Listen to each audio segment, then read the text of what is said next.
there's built-in expectation for the big hit. That's the reason the prices are so high. If there was no big hit, the prices would be much lower. This video is mostly just a public service announcement and just something to be mindful about when you're thinking about buying packs of cards on the internet. Let's get into this.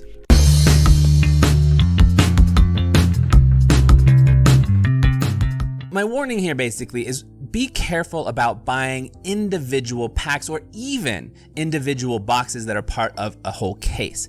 The reason for this is that it's quite common for somebody to buy either, let's say they're buying a case of cards and then they start opening them, and as soon as they come up to the big hit of the box, you know, the Kaboom or the Color Blast or whatever it is, you know, maybe there's something that's one per case.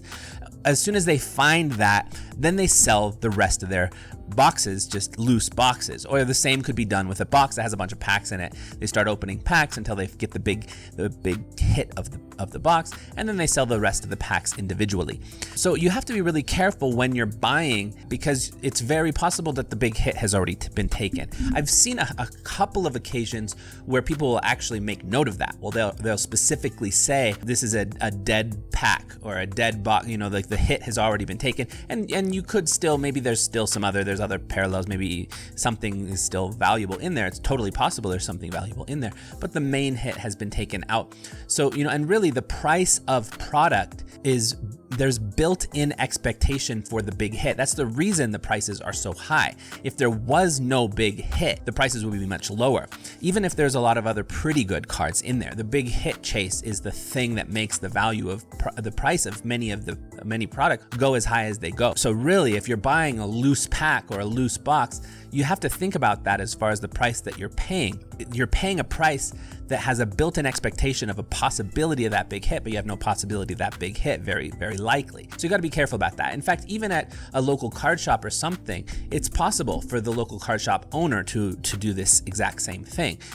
If you know that person, if you build a relationship with that person, if you ask them straight up after you've built this relationship, wonderful, then you can probably trust that person. There's trustworthy people. You don't have to expect everybody to be trying to scam you or something like that. There's real trustworthy people. But that's why I would say either buy a case, which is ridiculously expensive, or buy a box from a product that you know is being opened right there and then and hasn't had some of them already opened. You know, I've heard of a lot of approaches because card shop owners will know about this. You know, oftentimes they'll do something to keep their own awareness of the possibilities of what might be in those packs as limited as possible. For example, I heard of some local shop owners that, you know, if the big hit is pulled out of one of the packs, they'll go and open another box, mix it in with all the packs that are in there, so maybe there's another hit in there you don't know, just to make sure that they themselves don't know and that they can't tell their customers, you know, there's a more or less likely chance that there's a big hit in this pack,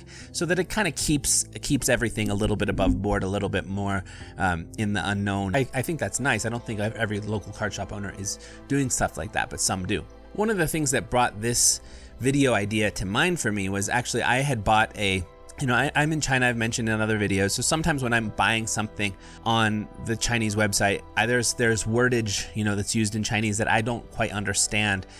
So there was this one time I bought some Bowman Draft jumbo packs. It was actually the kind of jumbo pack I found out later, which really should have like 2 packs that are attached to each other. You know, and each pack, in one of those halves, there's an autograph card guaranteed. In the other, there's not. There's a parallel or a refractor of some sort. And I thought I was buying jumbo packs, and it said very clearly on the cover in English that there's 1 auto guaranteed per pack. And I was like, okay, I'm gonna get that. I got what I thought was an extremely good price. I found out later there was some language in Chinese that said like something similar to something like dead packs, you know, like the hit has already been taken out of these. So that was just my bad. Language barrier. There's certain things that happen just because of that every once in a while.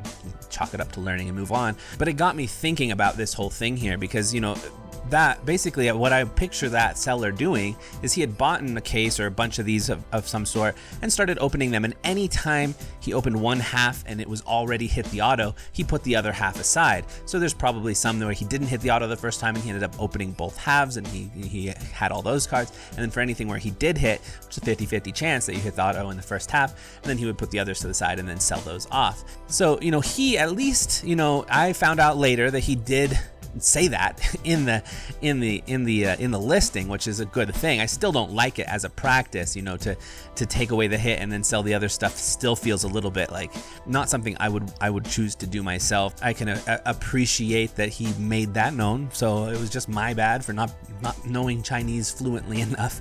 But that's what got me to think about this more deeply and to realize that actually this could be something that anybody could be doing. So this is one reason I've stopped buying individual packs of cards that are part of a larger box or a larger case, if this kind of thing is possible, and to be a little bit more thoughtful about who I am buying things from. All right, but that's it for this video. Hope it was helpful to some of you. Some of you guys probably know this quite well, so this is probably not necessary, but for some of you, especially for those of you who are newer in the hobby, hope this was helpful. See you in the next one. Peace.